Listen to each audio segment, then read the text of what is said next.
Sometimes the only thing standing between a stranger and everything changing is one unlocked door. The hallway smells like damp carpet and old paint, the flickering overhead light buzzing like it's about to give up, and Ethan Cole almost doesn't look up when he hears the soft shuffle outside his apartment. Because around here, you learn not to get involved. You learn to mind your business. You learn that trouble always costs more than you can afford. But something about that sound, it lingers, uneven, like someone trying to stay quiet while falling apart. And before he can stop himself, he opens the door just a few inches, enough to see her, standing there barefoot on cold concrete. Her clothes soaked through, strands of dark hair clinging to her face, her arms wrapped around herself like she's trying to hold what's left together. And for a second, they just stare at each other, her eyes wide but exhausted, like she's already been turned away too many times tonight. "I'm sorry," she says quickly, her voice low, controlled but trembling underneath. "I didn't mean to bother you. I just needed a place to sit for a minute."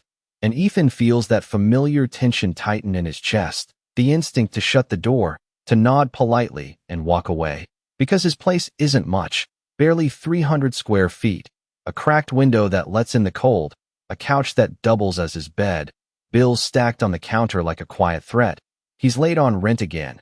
His paycheck barely stretches past groceries and gas. He has no space for someone else's problems, no room for complications, and yet, she doesn't look like trouble, not the loud kind, not the kind that breaks things. She looks like someone who's already been broken, and that's different. That's harder to ignore. "You okay?" he asks, even though the answer is obvious, and she hesitates, like the truth is something she hasn't decided to give him yet. "I lost everything," she says finally, simple, flat, like the words don't belong to her anymore. And something about the way she says it, no drama, no explanation, just fact, makes it land heavier than it should.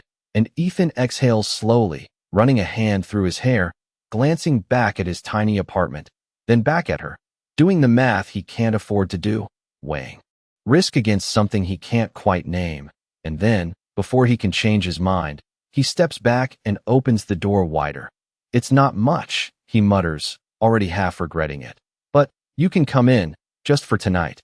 And for the first time, something flickers across her face. Not relief exactly. Something quieter, something almost unfamiliar, like she's not used to being let in anymore. And as she steps inside, careful, almost hesitant, like she's crossing into a world she doesn't belong to, Ethan doesn't notice the way she scans the room in a single glance, taking everything in, the layout, the condition, the details, like someone who spent years making decisions in rooms much bigger than this one. Because right now, all he sees is a stranger who needed a door to open, and he has no idea that this one choice is about to change everything. The door clicks shut behind her with a soft, hollow sound that seems louder than it should, like it just sealed something neither of them fully understands yet.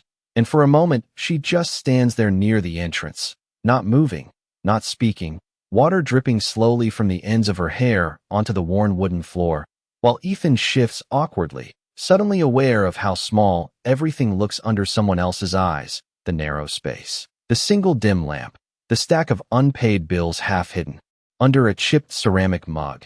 "You can, take the couch," he says, rubbing the back of his neck, already clearing off a pile of folded laundry that had been sitting there for days. It is not great, but it works. And she nods once, quiet, almost too controlled, like every movement is measured. "It is more than enough," she replies, her voice steady but softer now. And that is when he notices it again, that strange contrast. The way she speaks, careful, precise, like every word has weight, like she is used to being heard, not ignored. And it does not match the picture in front of him, not the soaked clothes, not the empty hands, not the fact that she just said she lost everything. And yet he pushes the thought aside because none of that matters right now. "Bathroom is down the hall," he adds quickly, grabbing an old towel from a hook near the door and handing it to her. Their fingers brushing for just a second, and hers are cold, colder than he expected, but her grip is firm, not weak, not fragile. "Thank you," she says again, this time quieter, and then she disappears into the small bathroom, leaving Ethan alone with the sudden silence that follows, and he exhales, long and slow, staring at the closed door like he is trying to understand why he just did what he did. Because this is not him. Not usually. He keeps to himself, keeps things simple, survives one week at a time, and letting a stranger into his space, into his already unstable life, does not fit that pattern. But still, he did it. Minutes pass, and when she comes back out, wrapped in the towel around her shoulders, her damp hair pushed back, there is something different, not cleaner exactly, but clearer, like the exhaustion has settled into something quieter, and she looks around the apartment again, slower this time, taking in details he does not even notice anymore. The cracked window, sealed with tape, the small kitchenette barely big enough for one person, the absence of anything unnecessary. "You live here alone?" she asks, and Ethan nods, grabbing a clean shirt from a chair and tossing it toward her without thinking. "Yeah, it is nothing fancy," he says with a half shrug, "but it is mine, for now." And she catches the shirt easily, without fumbling, without hesitation, like someone used to reacting quickly, efficiently, and that flicker of something passes through her eyes again, something unreadable. "It is peaceful," she says after a moment, and Ethan almost laughs, because peaceful is not the word anyone has ever used to describe this place. But he does not correct her. Instead, he leans against the counter, watching as she carefully folds her damp clothes, not tossing them aside, not leaving a mess, every movement deliberate, controlled, like she is holding on to order in the middle of chaos. And then she looks up at him, meeting his eyes directly for the first time since she stepped inside. And there is something there now, not just exhaustion, not just relief, something deeper, something guarded. "I will leave in the morning," she says, almost like a promise, and Ethan shakes his head slightly, surprising even himself. "You can stay a little longer if you need," he replies, and the words hang there between them, heavier than they should be, because somehow, without realizing it, tonight has already become more than just a favor, more than just one open door, and neither of them is ready to admit what that might mean. The night stretches quietly, but sleep does not come easily, not for Ethan on his worn couch, staring at the ceiling with the steady drip of water still echoing in his mind, and not for Clara, sitting at the edge of the bed he insisted she take, her hands resting still in her lap, as if movement might break the fragile calm. Because for the first time in what feels like forever, there are no alarms, no calls, no decisions waiting for her, just silence, unfamiliar and unsettling. Morning arrives.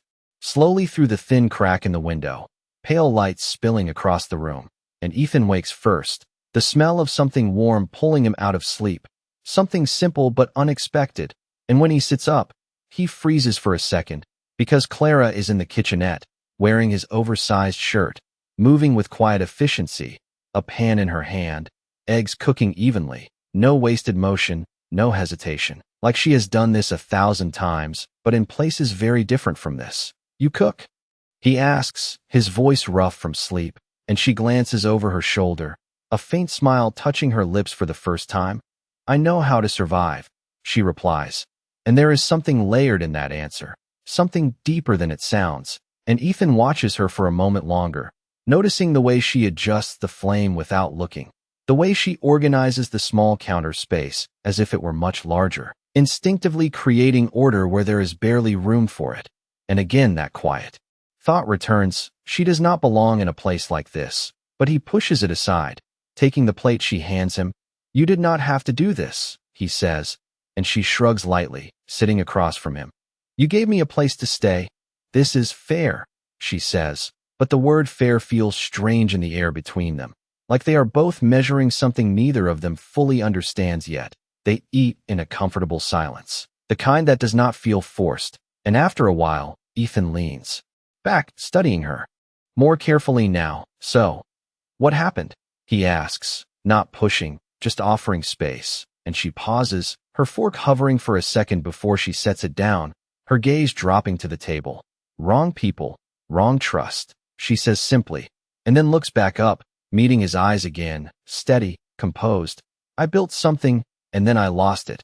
And there it is again, the way she says built, not worked at, not joined, but built, like she created something from nothing, and Ethan feels a flicker of curiosity sharpen inside him. But before he can ask more, a knock echoes faintly somewhere down the hall, distant but enough to shift something in her expression, just for a second, a flicker of alertness, controlled but unmistakable, and it is gone just as quickly, replaced by that same calm mask. But Ethan catches it, and now he knows for sure. There is more to her story than she is saying, much more, and somehow, without realizing when it happened, he is already too involved to walk away. Because this is no longer just about letting a stranger stay for one night. This is something unfolding, piece by piece, and he is standing right in the middle of it. The knock down the hall fades, but it leaves something behind, a tension that lingers just beneath the surface, and Ethan notices the way Clara's posture shifts ever so slightly. Not panic, not fear, but awareness, like someone who has learned to anticipate problems before they arrive. And that alone tells him more than anything she has said so far. "You expecting someone?" he asks casually, though his eyes stay on her, watching, and she shakes her head, a fraction too quickly. "No," she answers, then adds, softer, "Not anymore." And that last part hangs there, unfinished, like a sentence she chose not to complete. Ethan nods slowly, not pushing, but now the silence between them feels different, heavier, layered with questions neither of them is ready to ask out loud. The day moves on, simple and quiet, but not empty. Clara insists on helping around the apartment, wiping down surfaces that Ethan stopped noticing months ago, reorganizing the cramped shelves with an efficiency that turns chaos into something almost intentional. And at one point, she picks up a stack of his unpaid bills, glancing over them in a single sweep, her eyes moving quickly, calculating. And then she sets them back down exactly where she found them, but not before Ethan catches the slight furrow in her brow. "It is nothing," he says quickly, a little defensive without meaning to be. "Just timing." And she looks at him, really looks this time, like she is seeing more than just the surface. "It is never just timing," she replies quietly, and there is no judgment in her voice, only certainty, like she has seen this pattern before, maybe even lived it, from a different side. And Ethan exhales, leaning back against the counter. "You talk like you used to run things," he says with a half smile, testing the idea more than accusing. And for a split second, something flashes across her face. Not surprise, not exactly, but recognition, like he accidentally stepped closer to the truth than she expected, and then it is gone, replaced by that same calm composure. "I used to have control," she says instead, choosing her words carefully, and somehow that answer feels bigger than anything more direct. The afternoon light shifts through the window, and time passes in small, quiet moments, shared without effort, until Clara suddenly pauses mid-step, her attention caught by something on the small television sitting near the wall. The screen flickers to life as a news channel runs in the background, the volume low but enough to catch a headline scrolling across the bottom. And Ethan notices the way she freezes, not dramatically, just enough that it breaks the rhythm of the room. "What is it?" he asks, turning toward the screen, but she moves first, reaching for the remote, lowering the volume even more. "Nothing important," she says quickly, too quickly, and now Ethan feels it clearly. That shift, that line she does not want him to cross. But the problem is, he has already seen too much, felt too much, and curiosity does not just disappear, it grows. Especially when the answers are standing right in front of you, pretending to be something smaller than they are. And as Clara steps away from the television, back into the small space like she belongs there, Ethan realizes something he cannot ignore anymore. This is not just a woman who lost everything. This is someone who had everything, and whatever took it from her, it is still close enough to follow. The room feels smaller that evening, not because anything has changed, but because something unspoken is now sitting between them, growing quietly, and Ethan cannot ignore it anymore. The way Clara keeps her distance from the television, the way her eyes flick toward the door at the slightest noise, the way she moves like someone who is not hiding from nothing, but from something specific, something real.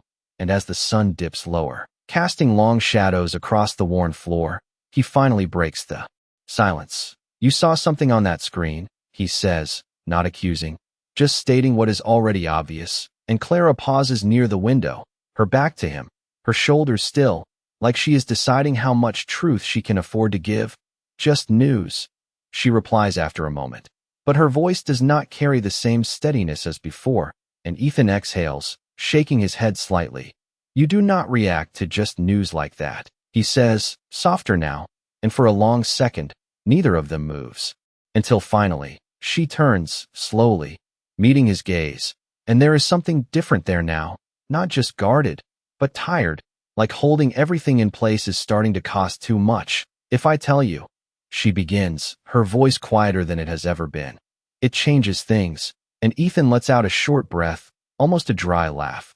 Things already changed the second I opened that door, he replies, and that lands somewhere deep, because Clara's expression shifts, just slightly, like she did not expect that answer, like she is not used to people choosing to stay once things become complicated, and she looks away for a second, gathering something inside herself, before speaking again. There are people looking for me, she says finally, simple, direct, and the words settle into the room like weight, and Ethan feels it, the reality of what he already suspected starting to take shape. What kind of people? He asks, and she hesitates, not because she does not know, but because she does. Too well. The kind that do not like losing control, she answers, and again, it is not dramatic, not exaggerated, just factual, and somehow that makes it more serious, more real. Ethan runs a hand over his face, processing, connecting pieces that never quite fit before, the way she carries herself, the way she sees things, the way she turned off that television without even thinking, and suddenly, the picture becomes clearer, not complete, but clearer. You were not just working somewhere, he says slowly, and Clara gives a faint, almost sad smile. No, she admits, I was not. And the silence that follows is different now, not uncertain, but aware, like both of them understand that whatever this is, it is no longer simple, and yet, neither of them moves to end it, because despite everything, despite the risk, despite the unknown, there is something else here too. Something quieter but stronger, the memory of a door opening when it did not have to. And as the city hums faintly outside, Ethan realizes something that surprises even him. He is not thinking about telling her to leave. He is thinking about what comes next, and Clara, standing there in a place that should never have been hers, feels something she has not felt in a long time. Not safety exactly, but the possibility of it, fragile, uncertain, but real. Enough to stay just a little longer. The night settles in again, but this time it does not feel uncertain. It feels charged, like something has shifted into place whether they are ready for it or not. And Ethan sits on the edge of the couch, watching Clara as she stands near the window, the city lights reflecting faintly in the glass behind her, her silhouette calm, but her mind clearly moving faster than she lets on. So they are looking for you, he says quietly, not as a question, but as a fact he is still trying to understand. And she nods once, her arms loosely folded, not defensive, just contained. They want control back, she answers, and Ethan lets out a slow breath, glancing around his apartment as if seeing it differently now, as if realizing just how small and exposed this place really is. This is not exactly a place people hide. He mutters, half to himself, and Clara almost smiles, but it does not quite reach her eyes. That is why it works, she replies softly, and that answer lands deeper than expected. Because she is right. No one would look for someone like her here, not in a place like this, not in a life this simple.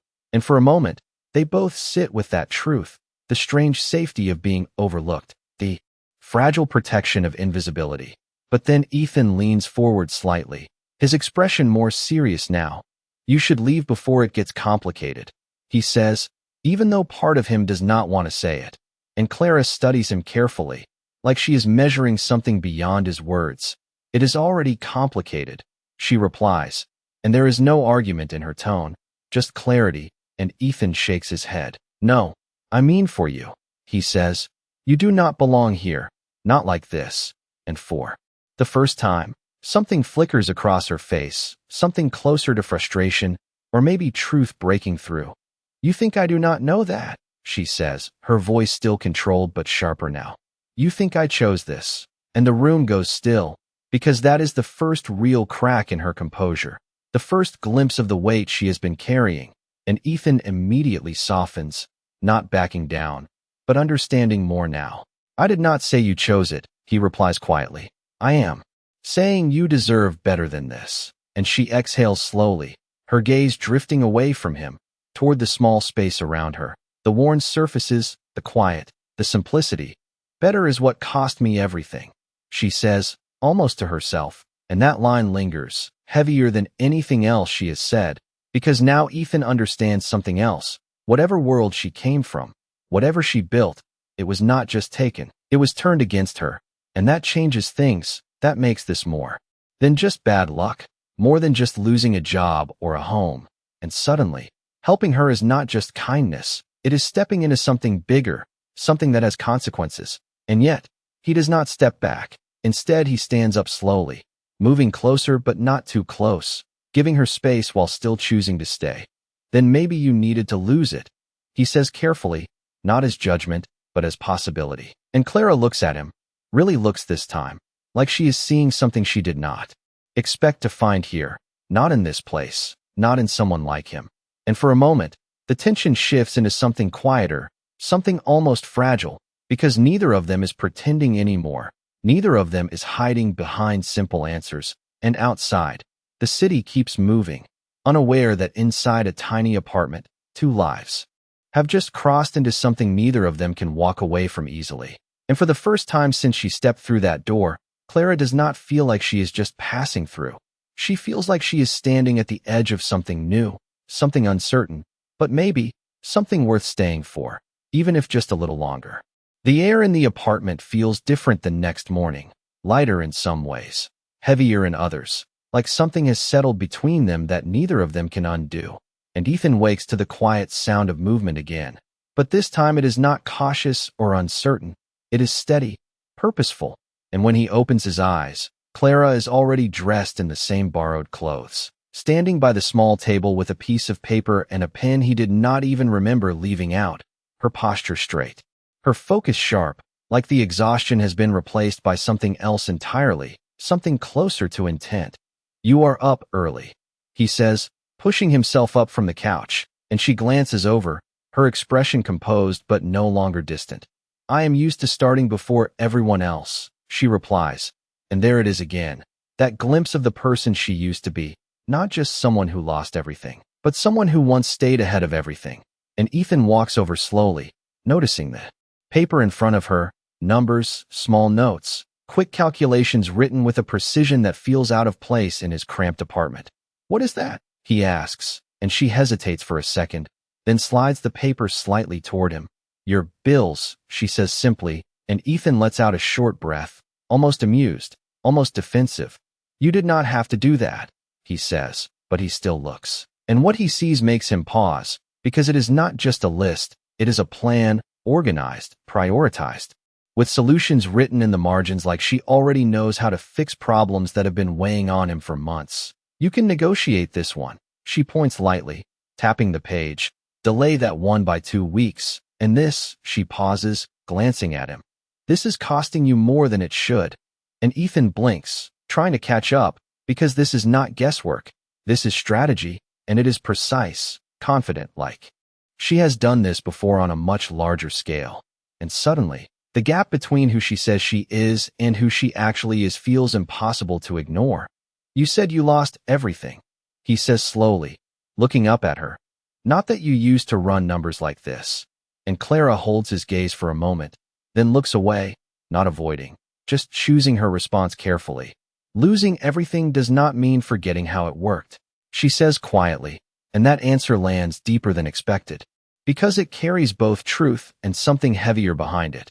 And Ethan leans back slightly, studying her in a new way now, not just as someone he helped, but as someone who could change things, not with money, not with power, but with knowledge, with clarity. And that realization shifts something inside him. "Why are you helping me?"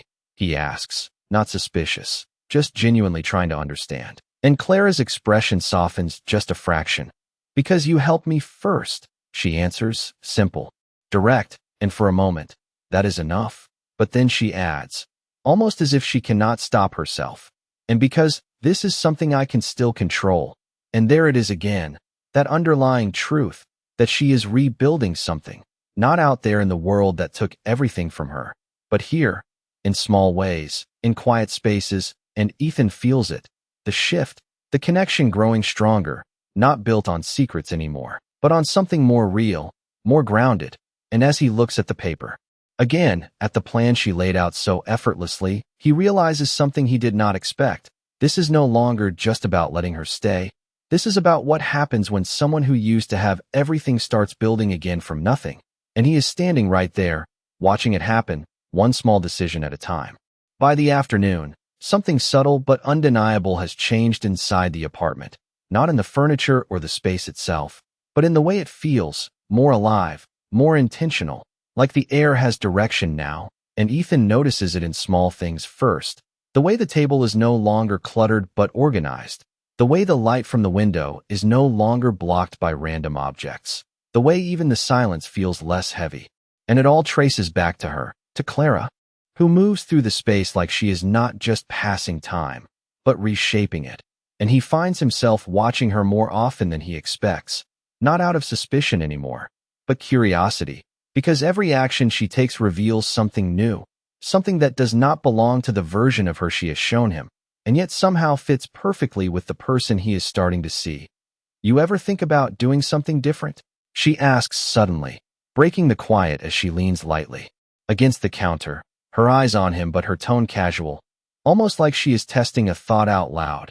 And Ethan looks up from his phone, frowning slightly. Different how? He asks, and she gestures loosely around the apartment. Not just surviving week to week, she says, actually building something. And Ethan lets out a small breath, half amused, half uncertain. That sounds good in theory, he replies. But building takes money, connections, things I do not exactly have. And Clara tilts her head slightly, considering him, not dismissing his answer, but not accepting it either. It also takes clarity, she says. And you have more of that than you think. And he shakes his head, almost laughing now. You have known me for what? 2 days? He says, but she does not laugh. She just holds his gaze, steady, confident. 2 days is enough to see patterns, she replies. And something about the way she says it makes him pause, because it is not guesswork, it is observation, and suddenly he realizes she has been watching him just as closely, noticing things he does not even notice about himself. And that thought is both strange and grounding at the same time. You talk like you used to run a company or something, he says again, this time less joking, more direct, and for a brief second, Clara does not answer, her expression still, like she is standing at the edge of a decision, and then instead of responding, she turns slightly toward the small television again, the same one she avoided before, her eyes lingering on the dark screen as if expecting it to come to life on its own. And Ethan follows her gaze, the tension returning quietly, and then, without warning, the screen flickers on with a breaking news alert, the volume low but the words clear enough. Authorities are still searching for Clara Whitmore, former chief executive officer of Whitmore Industries, who disappeared earlier this week following a sudden board takeover. And everything in the room stops, the air, the movement, even Ethan's breath for a second, as his eyes shift slowly from the screen to her. And Clara does not move, does not reach for the remote this time, does not try to hide it. She just stands there, facing forward, her reflection faintly visible in the dark glass. And in that reflection, there is no doubt left, no room for questions, because the woman standing in his apartment, the one who said she lost everything, is the same woman on that screen, the one the entire city is looking for. And Ethan feels it hit all at once, the realization, the weight of it, the shift from uncertainty to truth. And when he finally speaks, his voice is quieter than he expected. You are her, he says, not asking, just confirming what is already undeniable. And Clara closes her eyes for a brief moment, as if letting the last piece of the lie fall away, before opening them again, calm but no longer hidden. Yes, she answers, and in that single word, everything changes. The word hangs in the air longer than it should, simple and quiet, but heavy enough to change everything between them. And Ethan does not move at first. He just stands there, staring at her like he is trying to match the woman in front of him with the one on the screen, the composed executive, the missing CEO, the headline everyone is talking about. And it does not fit, not completely. Not with the person who stood in his kitchen cooking eggs, who folded his laundry without being asked, who looked at his life and saw something worth fixing. You lied. He says finally, not loud, not angry, just steady. And Clara does not flinch, does not deny it. She just nods once, accepting the weight of it. I did not tell you the truth, she replies, her voice calm but softer now, stripped of the careful distance she kept before, and Ethan exhales slowly, running a hand through his hair as he turns away for a second, trying to process what this means, not just who she is, but what it brings into his life, into this small space that suddenly feels too exposed, too fragile for something this big. That is not the same thing, he says, half to himself, because it feels different. It feels like more than just omission. And yet, he cannot ignore everything else, everything that happened before this moment, the honesty in smaller things, the way she showed up in actions instead of words. And that is what makes this harder, not easier. Why here? He asks, turning back to her, his eyes sharper now, searching. Out of all places, why this apartment? And Clara takes a breath, not rushed, not defensive, just measured. Because no one would look for me here, she says. And then after a slight pause, she adds, and because you opened the door. And that lands differently, not as an excuse, but as a truth that includes him in this story whether he wants it or not. And Ethan lets out a short, quiet laugh, not amused, just overwhelmed. That door just got a lot more expensive, he mutters, glancing around the apartment like it has changed shape overnight. And for the first time since the reveal, Clara steps closer, not too close, but enough to close the distance that opened between them. I did not come here to bring you problems, she says, and there is something in her voice now, something more raw, less controlled. I came here because I had nowhere else to go.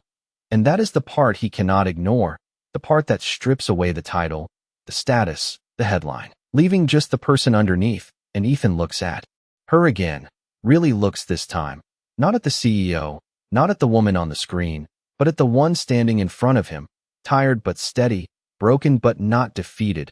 And something inside him shifts again, not back to where it was before, but forward into something more complicated, more real. People are looking for you, he says, quieter now. And if they find you here, he does not finish the sentence, because he does not have to. The risk is already clear, hanging in the space between them. And Clara nods slowly.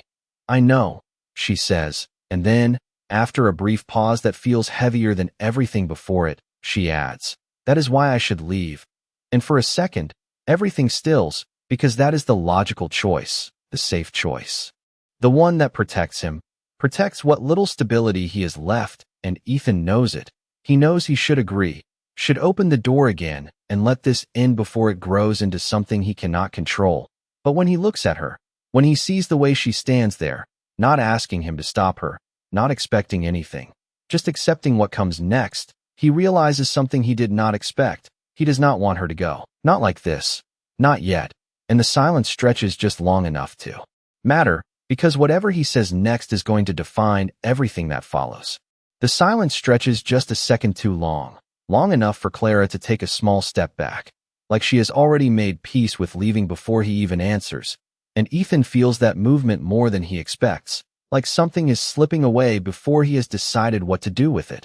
Wait, he says, the word coming out before he fully thinks it through, and she stops, her hand hovering near the edge of the table, not turning yet, just pausing, giving him the space to take it back if he wants to, but he does not.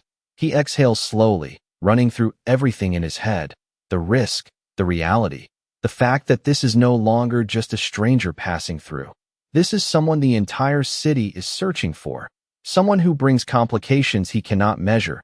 And yet, she is also the same person who stood in his kitchen this morning, who looked at his life and found a way to make it better without asking for anything in return. And that contradiction refuses to settle into something simple. You said people want control back, he begins, his voice steady but quieter now. That means they took it from you. And Clara finally turns, meeting his eyes again, and there is no denial in her expression, just acknowledgement. Yes, she says, and Ethan nods slowly, connecting the last pieces. So leaving does not fix anything. He continues, more to himself than to her. It just puts you back where they can find you easier. And that thought hangs there, heavy but clear. And Clara watches him carefully now, like she is seeing the decision form in real time. It is not your problem, she says gently, not pushing, not asking. Just reminding him of the line he can still step back behind. But Ethan shakes his head, a small, almost tired motion. It became my problem the second I let you in. He replies, and this time, the words land differently, not accidental, not uncertain, but chosen, and something in Clara's expression shifts, something softer, more human than anything she has shown before, because she understands what that choice costs. Even if he does not fully yet, you do not know what you are stepping into, she says quietly, and Ethan lets out a short breath, glancing around his apartment again, the cracked walls, the small space, the life he has been barely holding together. I already live in something unstable, he says, almost with a faint smile. This just has a different kind of risk. And that line breaks something in the tension, not removing it, but reshaping it into something they can both stand inside. And Clara looks at him for a long moment, really looking like she is trying to understand why he is doing this, why someone with so little would choose to take on something so much bigger. And maybe she does understand, because her voice softens when she speaks again. You are not supposed to be the one helping me, she says, and Ethan shrugs slightly. Maybe I am not supposed to, he replies, but I am already here. And that is the truth neither of them can avoid anymore. They are both here, in this moment, in this space, and whatever comes next is not something either of them planned, but it is something they are choosing, piece by piece, and outside. The city keeps moving, unaware that the woman they are searching for is standing in a tiny apartment, no longer alone, no longer running without direction. And for the first time since everything fell apart, Clara feels something shift inside her.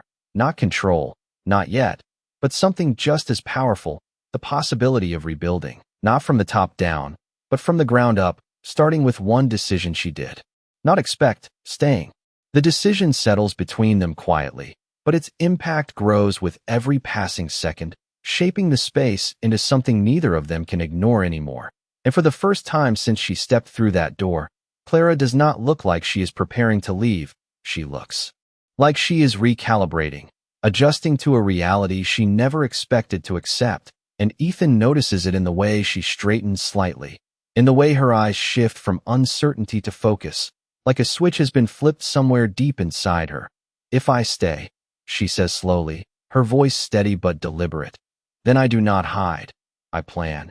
And Ethan nods once, not fully understanding yet, but trusting the direction more than the details. Then we plan. He replies, and the word we lands with a quiet wait. Something shared now, something chosen, and Clara exhales softly, almost like she has been holding that breath for days, maybe longer. The board did not just remove me. She continues, moving toward the small table where the paper still sits, covered in his numbers, his life reduced to manageable pieces. They isolated me first, cut access, froze accounts, controlled communication, and as she speaks, her tone changes, becoming sharper, more precise, like she is stepping back into a role she never truly left, and Ethan listens, leaning against the counter, absorbing the shift, because this is not the woman who stood in his hallway asking for warmth. This is someone else entirely, someone who understands systems, power, control. So they expected you to disappear, he says, connecting the pieces, and she nods.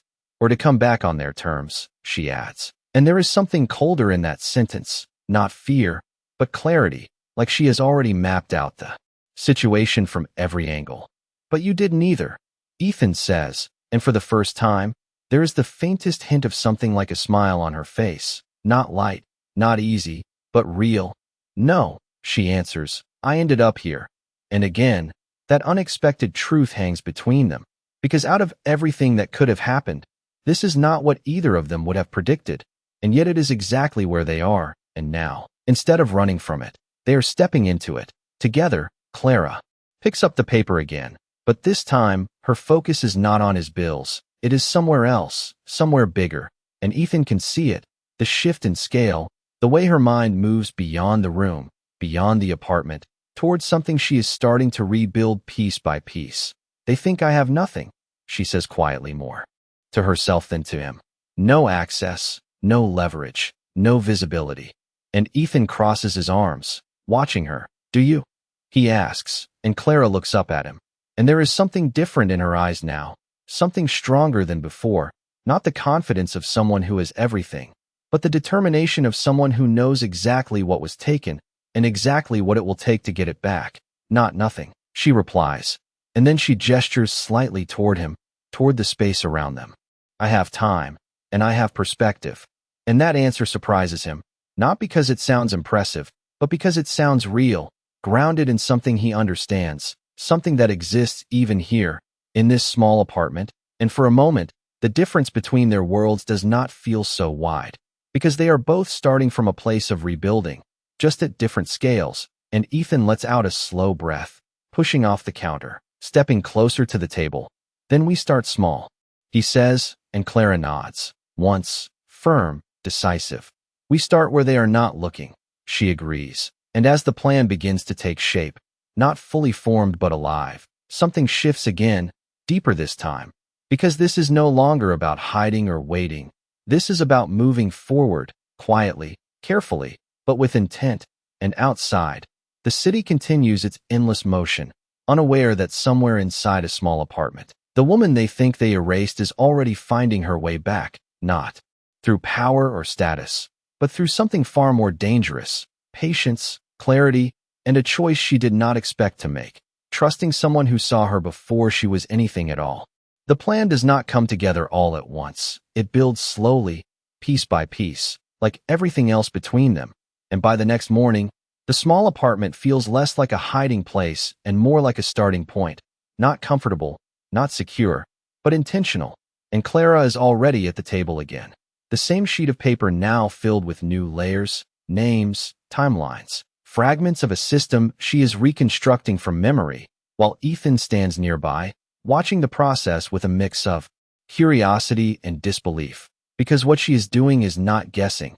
It is rebuilding something that used to exist on a scale he can barely imagine. They needed a reason to remove you, he says slowly, thinking through what she told him. Boards do not just push out their own CO without something to justify it. And Clara nods, not looking up. They created one, she replies, her pen moving quickly across the page. Controlled reports, internal narratives, selective leaks. And Ethan exhales, shaking his head slightly. So they made it look like you lost control, he says, and she finally pauses, glancing up at him. They made it look like I was the problem, she corrects, and there is no bitterness in her tone, just clarity, like she has already moved past the shock and into analysis. And that alone tells him how different she is from anyone he has ever known, because most people would still be reacting, but she is already calculating, already looking for leverage. Then you need proof, he says, the thought forming as he speaks it, and Clara studies him for a moment, not dismissing the idea, but refining it. Not just proof, she says. Timing. And that word lands differently, more strategic, more precise, and Ethan frowns slightly. Meaning? He asks, and she leans back just enough to explain. If I come forward too early, they control the narrative again, she says. If I wait too long, they solidify it. And Ethan nods slowly, understanding more than he expected, because even if the scale is different, the principle is not. He has seen versions of it in his own life. Just smaller, less visible, but the pattern is the same. And for a moment, the gap between their worlds narrows again. So you need to pick the moment, he says, and Clara gives a slight nod. Exactly, she replies, and then her eyes shift toward the window, toward the city beyond it, like she is measuring something outside of this room. And I need to know who is still on my side, she adds, quieter now, and that is the first time she has said something that sounds less certain, less controlled, because trust is not something you can rebuild with numbers or strategy alone. And Ethan picks up on it immediately. You think there are people who did not turn on you, he says, and she nods, but slower this time. There are always people who do not agree, she answers. The question is whether they are willing to risk anything. And that is where the uncertainty lies, not in the plan, not in the strategy, but in the human part of it, the part no one can calculate perfectly. And Ethan leans against the counter again, thinking, because this is where his world overlaps with hers in a way that actually matters. Then you do not start with the big ones, he says, almost instinctively. You start with the ones who have nothing to lose. And Clara looks at him, really looks this time like she is seeing something she missed before, something that does not come from boardrooms or corporate strategy, but from experience, from understanding how people move when they are already at the edge. And for a second, there is a quiet shift in her expression, something like respect, not for what he has, but for what he sees. That might be the only place to start, she says, and now the plan feels more real than before. Not just an idea, not just a direction, but something that can actually move forward, step by step.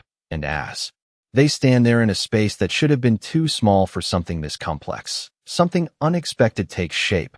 Not just a strategy to reclaim what was lost, but a partnership built on something neither of them planned. The merging of two completely different worlds into one shared purpose. And for the first time since everything fell apart, Clara is not just reacting to what was taken from her.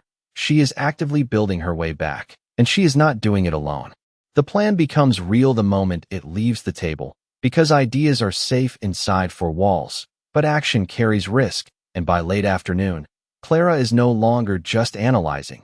She is moving, pacing slowly across the small apartment as she reconstructs names and connections from memory, each one spoken quietly, each one weighed before being written down, while Ethan listens, not interrupting, learning the shape of a world he has never been part of.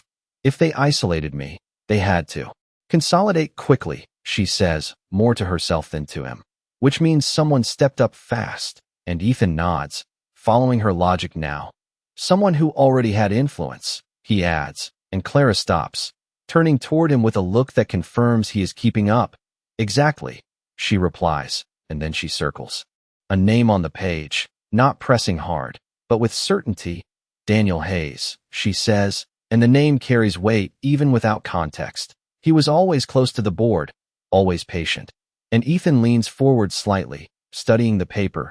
So he benefits the most, he says, and Clara nods once, which makes him the center, she confirms, and for a moment, the room feels smaller again, not physically, but because the stakes are clearer now, the lines sharper, the direction more defined, and Ethan exhales slowly, running through what this means, because this is no longer just about helping someone get back on their feet.